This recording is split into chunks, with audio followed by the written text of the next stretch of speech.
Ma'asyiral muslimin jamaah Majelis Ta'lim Al-Mustaqim yang dirahmati oleh Allah Subhanahu wa taala. Kita lanjutkan kaji kita terkait tentang bagaimana dalam pelaksanaan melakukan amal soleh. Tentunya melakukan amal soleh ini banyak manfaat yang dapat kita lakukan. Kemarin kita sudah mempelajari tentang yang namanya berzakat, kemudian disusul dengan yang namanya ada bersedekah, kemudian ada berinfak, dan hari ini adalah kita bahas tentang masalah hadiah. Hadiah ini secara pengertian adalah pemberian sesuatu kepada seseorang dengan maksud untuk memuliakan atau memberikan suatu penghargaan. Itulah pengertian daripada hadiah, yang mana hadiah ini disunahkan oleh Rasulullah SAW kepada kita. Rasulullah SAW menganjurkan kepada umatnya agar saling memberikan hadiah, karena hal yang seperti itu dapat menumbuhkan kecintaan dan saling menghormati sesama. Jadi intinya, ketika ada bantuan orang lain kepada kita, ataupun ada sesuatu perbuatan yang diberikan orang lain kepada kita yang baik, maka sudah barang tentu kita membalasnya. Cara membalasnya dengan memberikan suatu penghargaan. Boleh dia berbentuk hadiah, baik itu berbentuk barang ataupun berbentuk jasa. Maka daripada itu, Rasulullah SAW bersabda kepada kita menurut hadis riwayat Abu Ya'la, yang artinya adalah, hendaklah kalian saling memberikan hadiah, niscaya kalian akan saling menyayangi. Jadi intinya konsep hadiah ini adalah merupakan menumbuhkan rasa kecintaan kita, ya, antar kecintaan kita sesama manusia. Kita berikan hadiah kepada seseorang, tentu orang yang menerima hadiah tersebut akan merasa senang hadiahnya apabila hadiah tersebut memang ada kebaikan untuk dia. Tapi jangan pula kita kasih pula hadiah nanti tak elok tuh.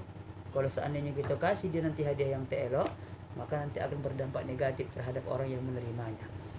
Tentunya hadiah ini adalah sangat bermanfaat kepada kita ataupun kepada orang yang kita beri, dan ini juga termasuk kepada amal soleh. Kemudian selanjutnya hukum hadiah, ya, hukum hadiah adalah mubah. Apa itu mubah? Mubah itu diperbolehkan, ya, boleh dilaksanakan dan boleh juga tidak dilaksanakan. Intinya tidak ada paksaan dalam pelaksanaan ini, makanya hukumnya adalah mubah. Nabi sendiri juga sering menerima hadiah dan memberi hadiah kepada sesama muslim. Intinya seperti yang saya bilang tadi, bahwasanya hadiah itu bukan hanya sebatas barang yang kita berikan kepada seseorang, akan tetapi ucapan, ya, jasa kita, sikap kita kepada seseorang itu juga termasuk hadiah. Senyum yang kita berikan juga termasuk hadiah, ya. Jadi dalam arti kata, jangan kita hanya terjerumus kepada kata-kata hadiah itu suatu pemberian ataupun barang seperti macam kado. Nah, intinya seperti itu. Jadi dalam arti kata, hadiah itu boleh juga dia dalam berbentuk jasa ataupun dalam berbentuk ucapan terima kasih. Jadi ketika Rasulullah menganjurkan kepada kita untuk menerima dan memberi hadiah, maka sudah sepantasnya kita mengikuti daripada sikap dan perilaku Rasulullah SAW. Kemudian selanjutnya, apa saja sih sebenarnya rukun-rukun dari hadiah tersebut? Yang pertama adalah, ya, rukun hadiah itu sama seperti dalam pelaksanaan rukun sedekah. Sedekah itu adalah memberi sesuatu kepada orang lain dengan penuh ikhlas. Yang pertama, rukunnya adalah ada orang yang memberi. Syaratnya orang yang memiliki benda itu dan yang berhak mentasyarufkan atau memanfaatkannya. Jadi intinya ketika kita memberi hadiah, ada orang yang memberi hadiah, kemudian hadiah itu bermanfaat untuk orang yang kita beri hadiah.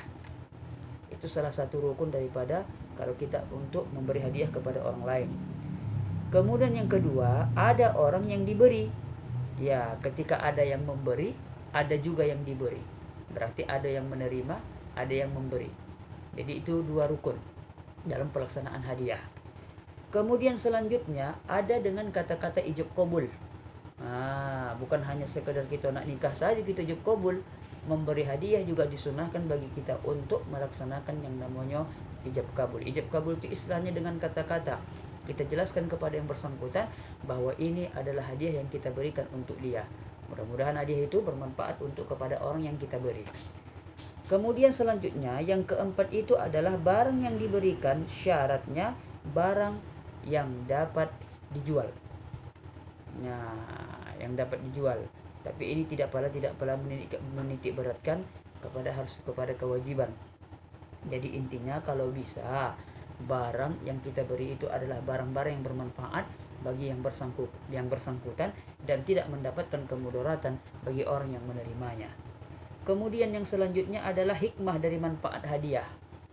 Jadi ketika kita memberi hadiah kepada orang lain, sudah barang tentu kalau bisa ada manfaat dan hikmah yang dia dapat dari hadiah tersebut. Kemudian selanjutnya yang keenam adalah dapat mendidik seseorang untuk selalu menepati janjinya. Nah, ini juga termasuk salah satu daripada rukun hadiah. Kemudian selanjutnya adalah mendorong seseorang untuk berprestasi.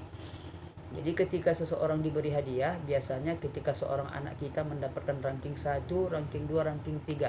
Ketika kita beri dia hadiah dari kita, maka dia akan menambah semangat atau motivasi untuk melakukan sesuatu hal yang lebih baik lagi. Mungkin hari ini dia ranking 3.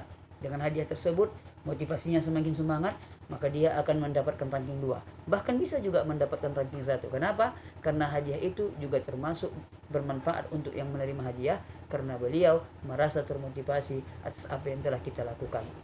Dan yang terakhir adalah agar terhindar dari sifat iri dan dengki. Intinya, dalam arti kata, ketika kita melakukan sesuatu, perbuatan kita itu dihargai oleh orang lain, maka itu menjadi suatu kebanggaan bagi kita. Tapi dalam arti kata, tidak semua hal seperti itu bisa kita dapat. Ketika ada seseorang memberikan penghargaan kepada kita, maka ucapkanlah alhamdulillah dan ucapkanlah terima kasih kepada orang yang memberi hadiah. Kalaupun seandainya ada yang kita lakukan tapi tidak dihargai orang lain, bahkan tidak diberi hadiah, maka berlapang dadahlah kita. Karena sesungguhnya Allah sangat mencintai orang-orang yang bersabar.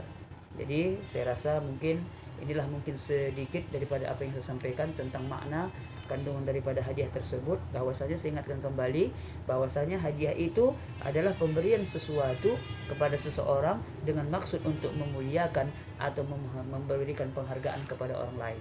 Dan ini juga merupakan salah satu ajaran daripada Rasulullah SAW.